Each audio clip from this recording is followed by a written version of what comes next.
Hello, this is Dr. Grande. Today's question is, can I analyze the case of Ron Lafferty? He is a player in the events on which the Hulu series, Under the Banner of Heaven, is based. Just a reminder, I'm not diagnosing anybody in this video, only speculating about what could be happening in a situation like this.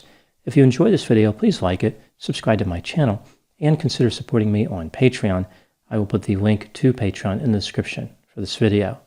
First, I'll look at the background of this case. I'll move to the timeline of the crime, then offer my analysis. Ronald Lafferty grew up in Orem, Utah. He went by the name Ron. His father, Watson, was a chiropractor. His mother's name was Claudine. Ron was the oldest of 8 siblings. He had 5 brothers and 2 sisters. His parents were members of the Church of Jesus Christ of Latter-day Saints, which I will refer to as LDS. His father was exceptionally stern. He demanded perfection. Watson mistreated Claudine and their children. Ron grew up to resent his father. When Ron was 19, he was sent to an LDS church in Florida as part of his volunteer missionary work. He returned 2 years later.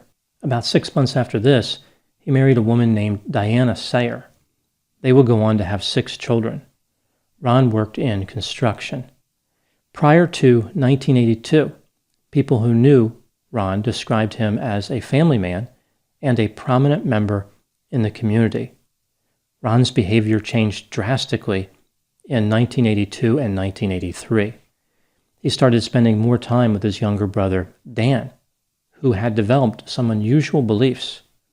Dan came to believe that he was a prophet of the LDS Church, and he adopted an anti-government stance. He tried to run for sheriff, but he was not allowed to. He attempted to pay the $331 fee to run for office with a promissory note. Dan became increasingly hostile to the government. He stopped paying his taxes and turned in his driver's license. Instead of resisting Dan's ideas, Ron embraced them.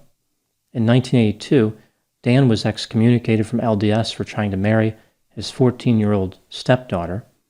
Ron was excommunicated in 1983 for taking extreme positions, criticizing the LDS Church, and embracing polygamy. Ron was furious about the decision. In 1984, his wife Diana filed for a divorce and took their 6 children to Florida. Ron and Dan would frequently meet with other like-minded individuals to discuss their religious and political viewpoints. They met with a self-proclaimed prophet from Canada named Robert Crossfield. Robert told the brothers that God ordered him to teach them how to establish the school of the prophets.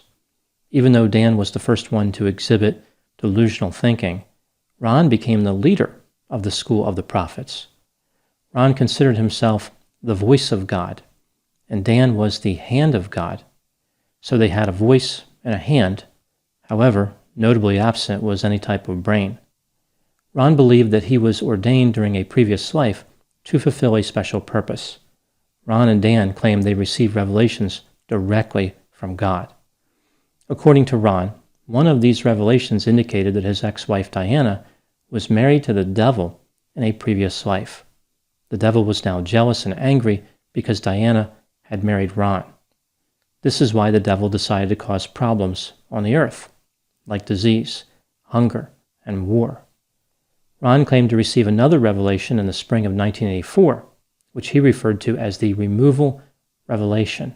He had been ordered by God to remove 4 people from the earth, namely Brenda, the wife of his brother Alan, Brenda's 15-year-old daughter Erica, a man named Richard Stowe, and a woman named Chloe Lowe. Ron was upset with these 4 people. He thought that Brenda had encouraged Diana to divorce him. He was concerned that Erica would grow up to be just like Brenda.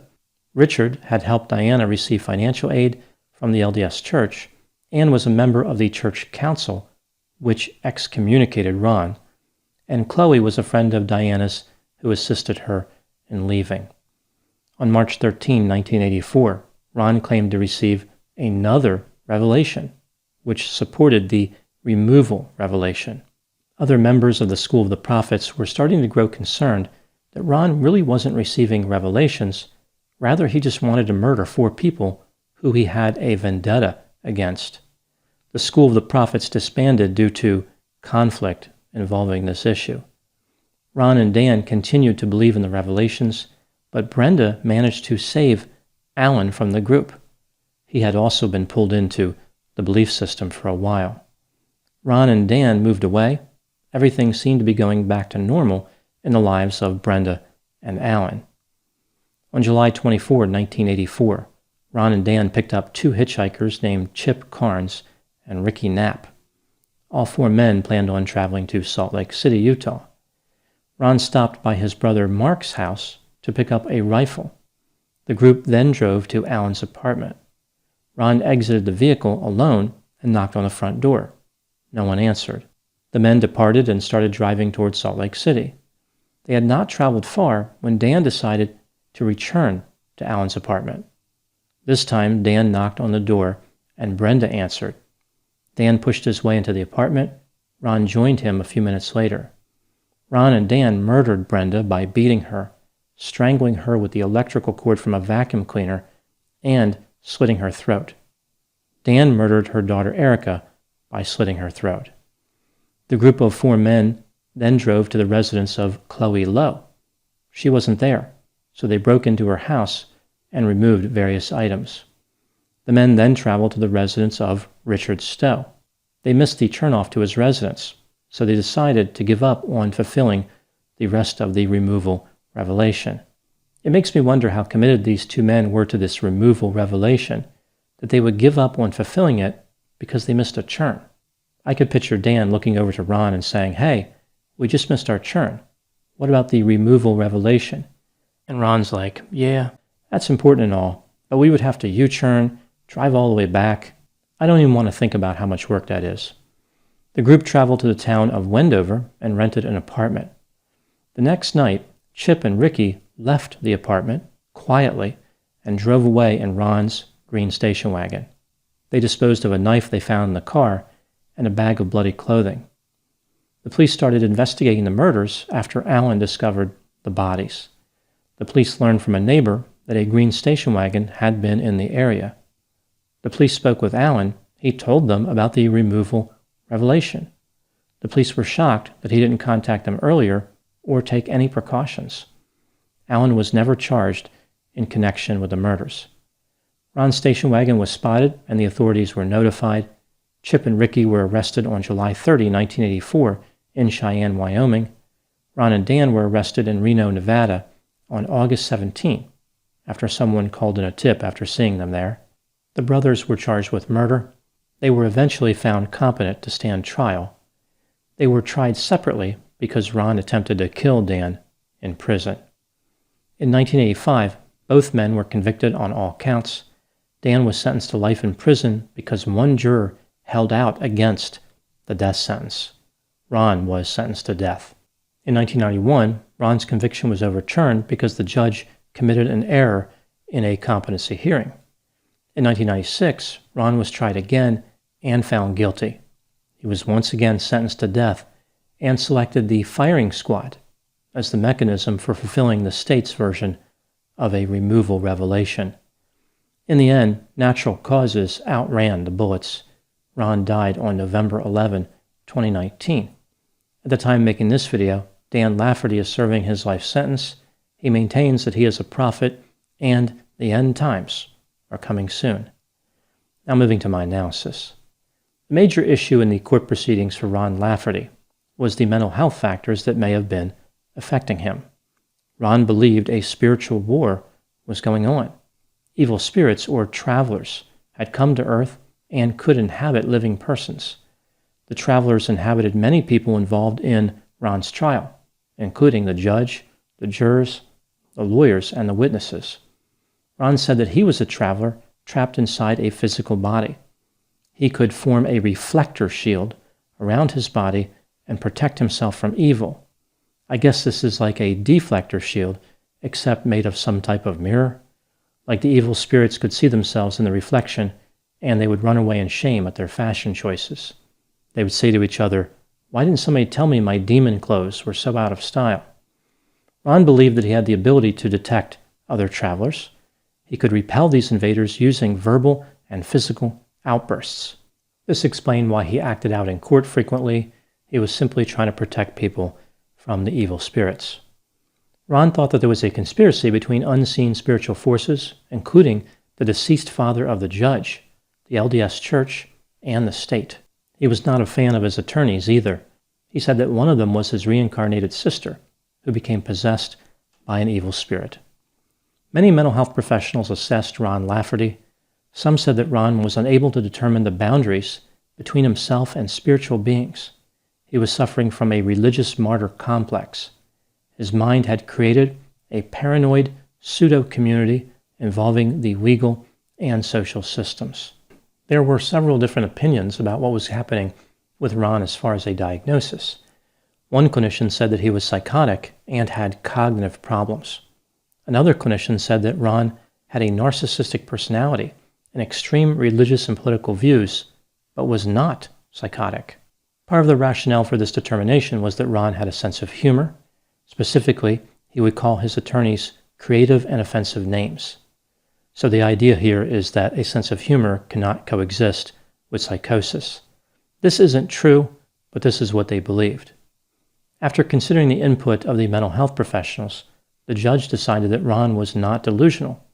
His ideas were developed through a rationally explained process and drawn from his real experiences in a reality-based way.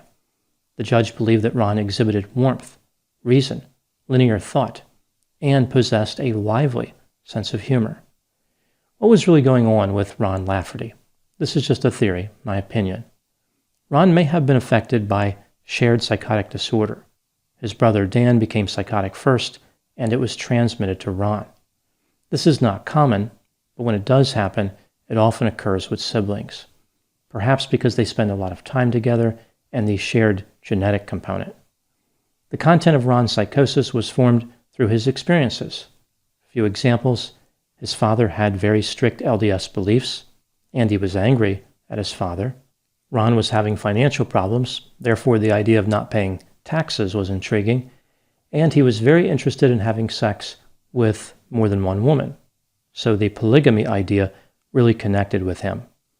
Ron's delusions appeared to line up with the beliefs of the sovereign citizen movement.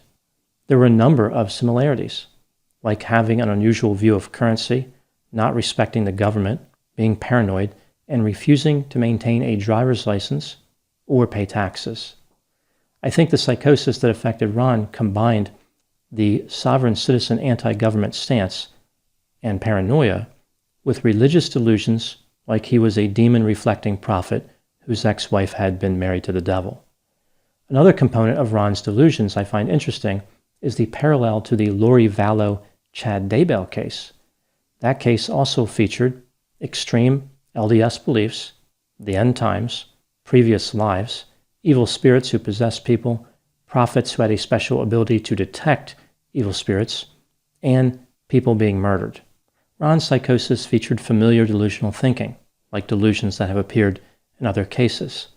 This supports the idea that he was truly psychotic, as opposed to faking symptoms. There is the sense with Ron that once he became psychotic, a variety of delusional content appeared at one time, almost like his mind was an exclusive nightclub. All the delusions were lined up outside, trying to get in, and the security guard is like, whatever, I give up, you can all go inside.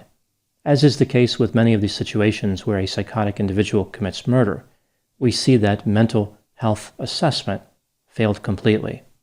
Once again, mental health professionals who are good at treating people are not good at definitively determining symptoms or diagnoses. I think they should keep trying to develop better assessment strategies, but as far as what should have happened to Ron, it's really academic.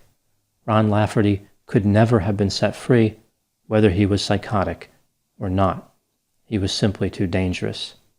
Those are my thoughts on the case of Ron Lafferty. Please put any opinions and thoughts in the comment section. They always generate an interesting dialogue.